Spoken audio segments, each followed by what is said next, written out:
6 अगस्त 1945 सुबह का वक्त, जापान का एक शांत शहर, और फिर आसमान से गिरा एक ऐसा बम जिसने कुछ ही सेकंड में पूरी दुनिया को बदल दिया। एक तेज चमक, इतनी तेज कि लोगों की आंखें हमेशा के लिए बंद हो गईं। फिर एक भयानक धमाका, और देखते ही देखते पूरा शहर आग के समंदर में बदल गया।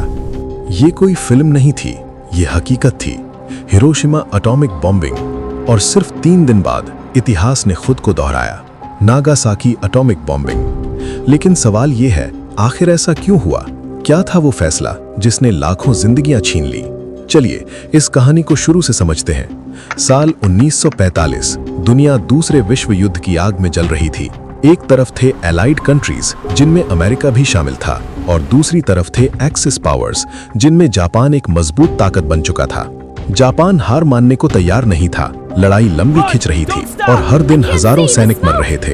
इसी बीच अमेरिका ने एक ऐसा हथियार बनाया जो पहले कभी इस्तेमाल नहीं हुआ था, एक एटॉमिक बॉम्ब जिसकी ताकत का अंदाजा किसी को नहीं था।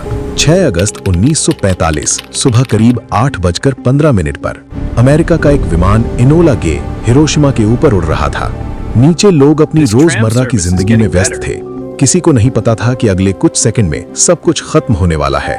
और फिर बम गिराया गया। एक सफेद चमक, इतनी तेज कि सूरज भी फीका पड़ जाए, और फिर एक ऐसा धमाका जिसने पूरे शहर को हिला दिया। करीब 70,000 लोग उसी पल खत्म हो गए। जो लोग बचे उनकी हालत मौत से भी बदतर थी। हर तरफ चीखें, दर्द और जलती हुई जिंदगियां।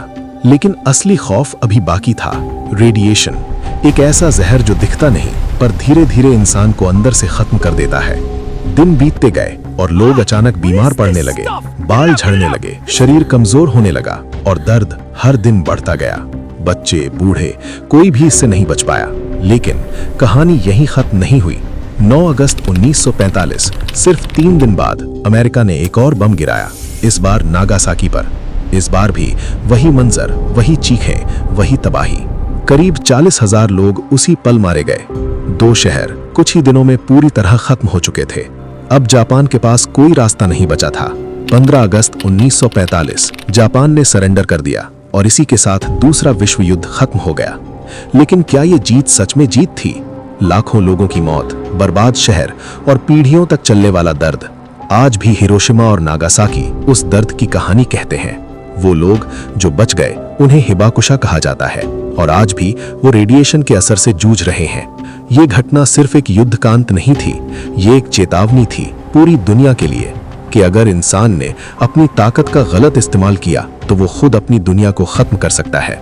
आज दुनिया में हजारों परमाणु हथियार मौजूद हैं जो एक पल में पूरी मानवता को मिटा सकते हैं। लेकिन सवाल वही है, क्या हमने इतिहास से कुछ सीखा, या फिर हम फिर से वही गलती दोहराने वाले हैं? हिरोशिमा और नागासाकी सिर्फ शहर नहीं है, ये एक याद दिलाते हैं कि शांति सबसे बड़ी ताकत है।